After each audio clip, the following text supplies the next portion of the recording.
Salut! Donc pour cette vidéo, j'aimerais simplement vous parler des petites jauges que l'on peut faire sur les écrans Nexion. J'ai cherché pas mal pour pouvoir en fait le faire, pas mal de code, et j'ai trop rien trouvé. Après, je parle assez mal anglais, donc c'est vrai que pour les recherches, c'est pas évident.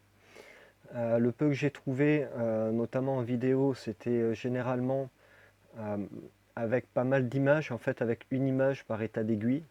Alors que mon but c'était plutôt de reprendre les jauges qui sont fournies directement par l'appli Nexion, qui sont comme ceci. Donc c'est vrai qu'au premier abord, elles font un petit peu peur, euh, mais en savoir que déjà, voilà, on peut les transformer avec l'image de fond en fait que l'on a. Bon là je ne l'ai pas mis parce que je vais me le supprimer directement. Mais qu'on peut faire voilà, des petites choses comme ceci. Donc, bon, alors c'est vraiment rien de sorcier. Je vais simplement vous expliquer en fait comment bien mettre l'aiguille et faire le petit calcul qui va bien. Donc déjà la première chose, comme vous pouvez voir, mes jauges ont été mises sur mon image de fond.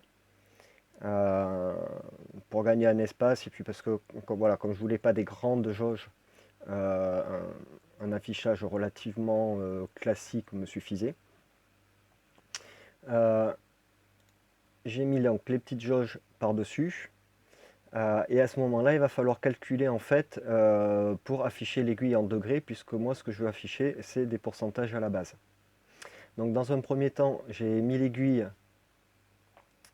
sur ce qui va correspondre au 0 pour pouvoir me noter la valeur ici de mon 0 en fait par rapport au graphisme que je vais utiliser. J'ai fait la même chose sur celle-ci, par exemple, pour le mettre à peu près à 100%. Bon, là, il dépasse un petit peu, mais c'est la valeur que j'ai pris, donc je vais le laisser comme ça. Voilà, grosso modo à 100%. Et pour reprendre en fait la valeur à quoi correspond le 100%. À partir de là, on va avoir de quoi faire notre petit calcul.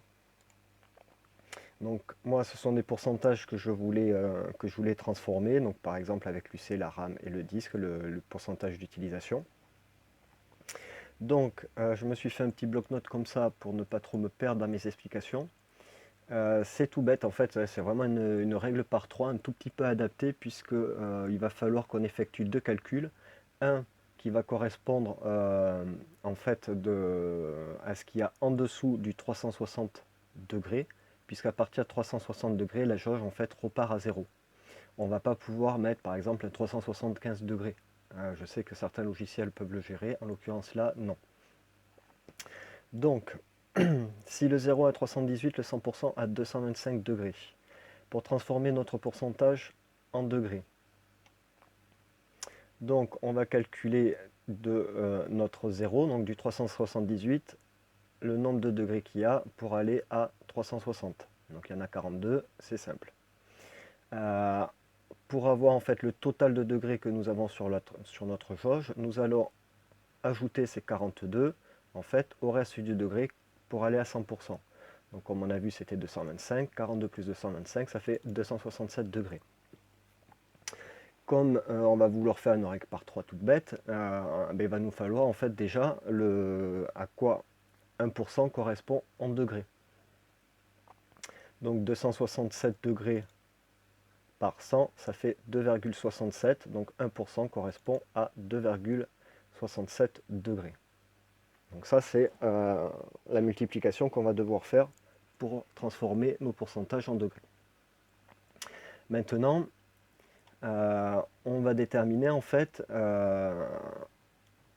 le pourcentage auquel on atteint les 360 degrés, c'est-à-dire à partir duquel on va devoir faire un nouveau calcul pour aller de 0 jusqu'au 100%. Enfin, du 0 degré jusqu'à donc 225 degrés. Donc 42 degrés pour avoir la position, divisé par 2,67, puisque là je veux un pourcentage, égale à 15,73 degrés en fait. Donc 15,73 degrés va correspondre au 0 en fait, ou 360 de notre jauge. Donc à partir de là, si je prends X pour le pourcentage à afficher et Y l'angle en fait de l'aiguille que l'on veut obtenir.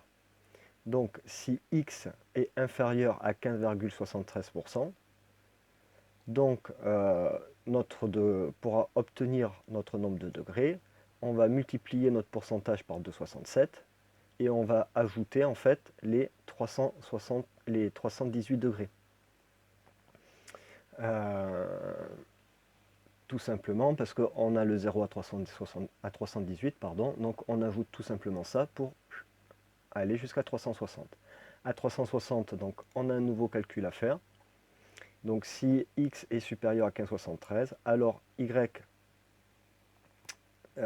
notre nombre de degrés, est égal à notre nombre de pourcentage multiplié par 2,7, plus donc toujours nos 318 degrés, mais on va enlever 360 degrés dessus, ce qui nous fait du moins 42, comme on peut voir ici. Donc ça paraît compliqué comme ça, mais en fait en 3 lignes de commande c'est fait. Donc là, moi je suis sur Home Assistant en ce moment, donc je me lui suis fait calculer sur Home Assistant avec une template. Je récupère en fait ici mon pourcentage sous forme de sensor, ma donnée en fait. Donc si la donnée que j'ai récupérée, que je mets dans disque use est supérieure à 15,73, alors là j'ai inversé, mais bon, peu importe. Alors je multiplie par 2,7 moins 42. Sinon, donc ça correspond, si c'est pas supérieur, ça veut dire que c'est strictement supérieur, donc ça veut dire que c'est inférieur. Sinon, on multiplie 2,7 plus 318 degrés. Voilà, donc c'est tout bête, c'est tout simple. La petite vidéo, j'espère qu'elle vous servira quand même. N'hésitez pas à laisser des commentaires si vous en avez. Allez, à bientôt!